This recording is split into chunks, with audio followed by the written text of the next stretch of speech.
સુરતના પાંડેસરા વિસ્તારમાં શંકાસ્પદ હાલતમાં મૃતદેહ મળી આવ્યો છે। મારુતિ ઇન્ડસ્ટ્રીયલ પાસે પિન્ટુ નામના યુવકનો મૃતદેહ મળી આવ્યો છે। યુવકના શરીર પર અને આંખના ભાગે ઈજાના નિશાન જોવા મળ્યા। મૃતકને લૂંટીને હત્યા કરી હોવાનો પરિવારજનોએ આક્ષેપ કર્યો છે। પાંડેસરા પોલીસે ઘટનાસ્થળે પહોંચી તપાસ હાથ ધરી છે।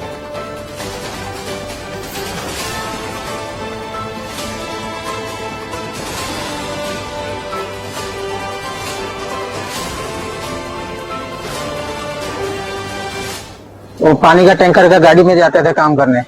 हाँ, फिर शाम को इधर खाना खा के उधर कंपनी के सामने ही सोता था।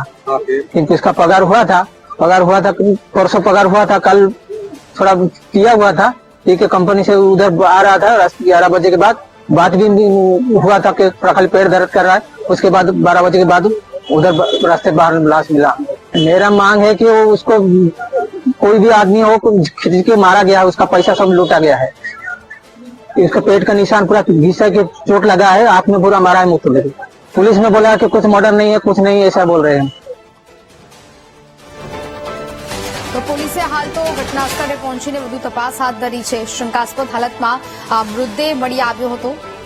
યુવકના શરીર પર અને આંખના ભાગે ઈજાના નિશાન જોવા મળી રહ્યા છે। મારુતિ ઇન્ડસ્ટ્રીયલ પાસેનો આ સમગ્ર બનાવ મૃતકને લૂંટી હત્યા કરી હોવાનો પરિવારજનોએ આક્ષેપ કર્યો છે। પોલીસ સમગ્ર મામલે ઘટનાસ્થળે પહોંચીને તપાસ હાથ ધરી છે।